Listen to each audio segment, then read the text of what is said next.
Have you ever found yourself standing in the aisle of a grocery store, completely overwhelmed by the labels and the claims on those labels? You're not alone, and today we're going to uncover the truth about food marketing terms. If you don't know me, my name is Mila. I live with latent autoimmune diabetes in adults. I'm a journalist, nutritionist, and I make videos here on YouTube about food, diabetes, and living well with diabetes. I just find food so fascinating. But also in the media lately, there have been lots and lots of stories popping up about companies being sued for the claims that they put on their food marketing and on their labels. By the end of this video, hopefully you will be a pro at discerning what some of these terms mean on these labels. And hopefully it'll make you a better consumer overall of the foods that you find on your grocery store shelves. Before we get started, be sure to give this video a thumbs up and subscribe. Understanding food marketing terms is essential because it can really help us be better consumers and understand more about what's going into our food and what it means and why. These terms can greatly influence our choices, but sometimes it's not clear what they actually mean. A lot of these terms are designed to sound healthier or better for you than they are. And so we're going to break down some of the most common ones that you might find on labels. This video isn't going to encompass every food marketing term out there because there are new ones coming out all the time. People are finding very creative ways to be able to market food to consumers. But additionally, I don't know if anybody would sit through that whole video. So I do have a blog post that lists out about 50 different food marketing terms, but we're going to go over the main ones that we see all the time that we are constantly seeing in our grocery store shelves. If you want to explore the rest of the list, or you want me to make a second video about anything that I didn't cover in this one, leave a comment down below and let me know. So we'll start with the one that we see all the time, which is organic. Organic foods are grown without synthetic pesticides, bioengineered genes, or petroleum-based fertilizers. It sounds great, but just remember that the word organic does not necessarily mean that it's healthier for you. It simply speaks to the process of how it is grown and produced. All natural is another one.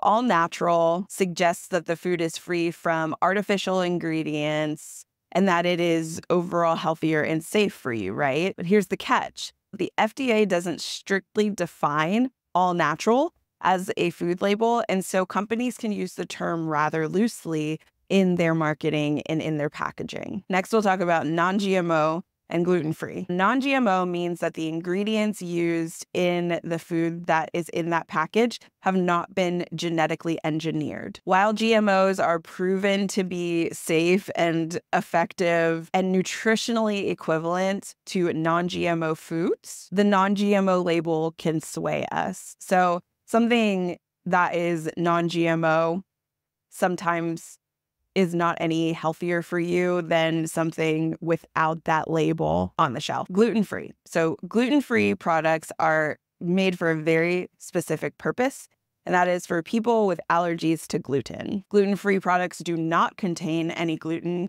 and are not cross-contaminated as they're produced. So if you have gluten sensitivity or celiac disease, the gluten-free label is really important for looking out for that allergy, that food sensitivity. However, gluten-free doesn't always mean healthier. These products can be highly processed, they can lack essential nutrients. Sugar and calorie claims are the ones that can be really tricky, and those are the ones that a lot of us with diabetes are looking at.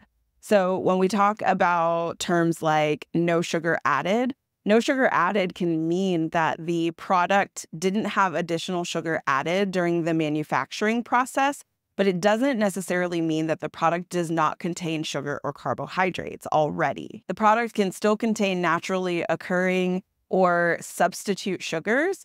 And so it's really, really important to read those labels, read those ingredients to find out what is actually in that label that you're shopping for. Low fat and reduced fat are claims that are often made to make a food seem healthier.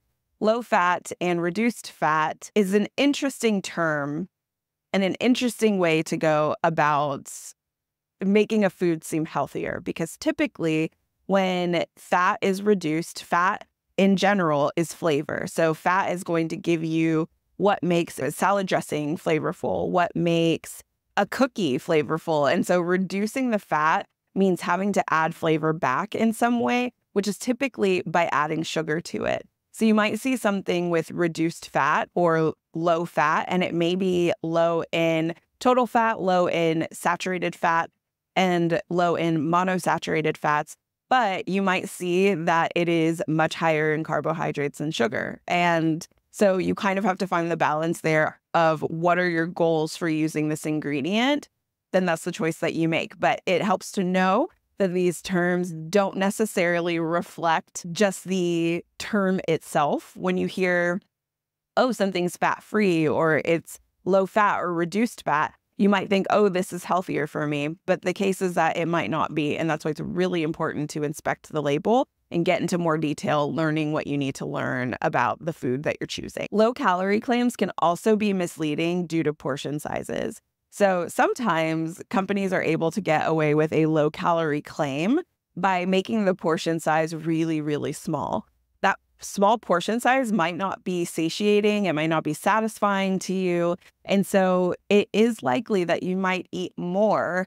Protein and fiber claims are also one that is getting companies in hot water. If you know about the prebiotic soda lawsuit, this is one of those ones where they talk about how it's a good source of fiber, and they're now being sued because people don't think that the claim holds up, and it kind of doesn't. So high protein products can sometimes be higher in calories and fats because high protein, again, doesn't have a lot of flavor, so something needs to be added to give it a better flavor and make it taste better, which is typically fat, which is typically higher per gram in terms of calories. You might see a label that says something is a good source of protein. A good source of protein can provide 10 to 19% of our total daily protein needs, but it might not always be significant compared to other protein-rich sources. High fiber, so high fiber products can sometimes contain fibers that are not naturally occurring and so not as beneficial for us as if we were eating fiber from fiber-rich food. And a good source of fiber can also come from added fiber. So it's not fiber that is naturally occurring in this food. It might be fiber that is added to the food to be able to then kind of artificially lower the carbohydrate count through net carbs. Net carbs is also another one that I find to be a trap. Net carbs does not exist. Fiber does not cancel carbohydrates in totality. Fiber is a carbohydrate. And so it's really important when you're looking at a claim like net carbs that you're not just taking the total carbohydrates and subtracting the fiber, because that's not actually accurate in terms of giving you the full carbohydrate count of your meal. I know a lot of people will be mad that I said this, because I think one of the facets of low carb and keto diets is really looking at and counting net carbohydrates. But as somebody who takes insulin, I don't count net carbs as my total. I count total carbs. And I also know that if I'm eating something that is higher in fiber, my glucose spike isn't going to go away entirely, but it is going to be slowed by that higher amount of fiber that I'm eating. So I really just look at fiber as a breakout of the total carbohydrates. And I know that if a meal is higher fiber or a food is higher fiber, that generally my blood sugar spike isn't going to be it's not going to peak as much as it necessarily would if I was eating something with a higher carbohydrate count that didn't have fiber included. In terms of grains, some of these can be misleading too. Whole grains might not provide a large amount of actual whole grains. It can be very minimal, and there's a low threshold. Multigrain just means that multiple types of grains are included. Doesn't make it any healthier or any less healthy. And antioxidant-rich products can be overstated and not always supported by evidence. How many times have you heard that something is a superfood or it has great gut health benefits?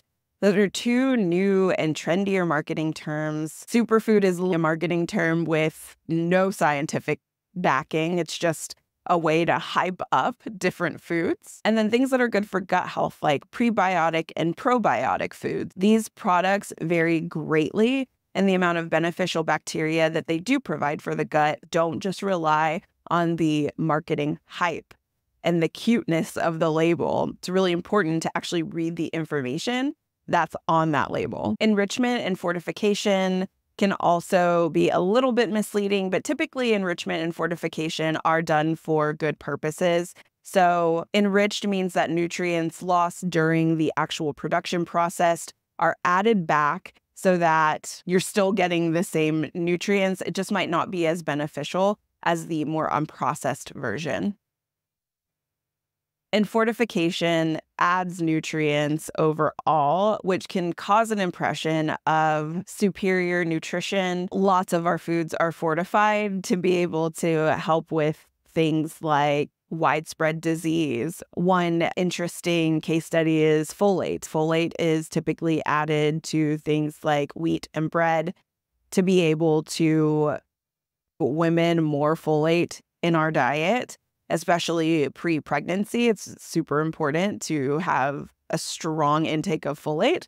So sometimes things are by adding those additional nutrients, which can be helpful, but it doesn't always necessarily mean that it is healthier for us. Heart healthy is another term that deserves scrutiny. So foods have to meet an FDA standard for that, but they may not have a complete and total optimal nutrition profile. And then terms like cholesterol free means that there need to be 2 milligrams or less of cholesterol per serving. However, the foods can still be high in fat and calories. Then we have those other terms like dairy free, soy free, nut free. So those really speak to allergens and the way that people process those foods and different food allergies, but they can still be highly processed, as can be foods that are labeled paleo or keto friendly or vegan and vegetarian. Those foods can still be highly processed and not contain all of the beneficial needs for someone's overall health. Additive-free claims are also ones that can be kind of misleading. So no artificial flavors, no artificial colors, no preservatives. It can still be heavily processed foods, and those foods might not be as good for you as you might think. Things like BPA-free and non-toxic don't necessarily specify what other chemicals might be present. So it's important to look at those types of labels as well. And this is not to say at all, I feel like I have to put this out there. This is not to say at all that processed foods are not good or processed foods are not healthy. They can be. They absolutely can be. But sometimes food marketing gets ahead of itself, and it really boasts claims of these foods that are a bit overhyped. And so it's really important to go back to the basics and understand what these terms actually mean so that you can make a conscious decision about what you want to eat. I am never going to tell somebody that they can't walk into the grocery store and pick something up off the shelf that they really love. It's really all about understanding what is the makeup of this food, what's in it, what do these labels actually mean, and then looking at the label, looking at our nutrition label that really specifies what is the serving size, what is the amount of macronutrients in each of these serving sizes, what are the actual ingredients in this package, going and knowing that ingredients listed on the package are in most occurrence to least occurrence. So if you're buying something that says that it's made with fresh mango, and mango is the very last ingredient out of 10 ingredients that are on the package, it might make you think twice. So not to say at all that processed foods are bad for you, but it's important to know this terminology so you can make the most educated decision possible. And like I said before, this isn't even all the terms that you can encounter,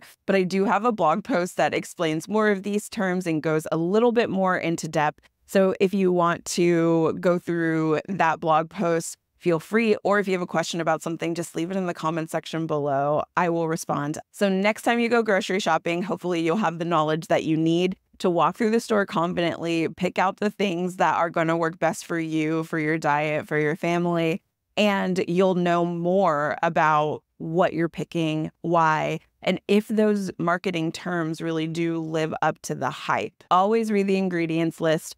Always understand the labels. It will get you so far. You don't even have to know all of these terms if you really just take that time and take a look at the label and see what's in the food that you're eating. If you found this video helpful, give it a thumbs up, share it with a friend, or let me know down in the comments below. I would really, really appreciate it if you subscribe to my channel. Thank you so, so much for watching. Take care, and I'll see you in the next one. Bye.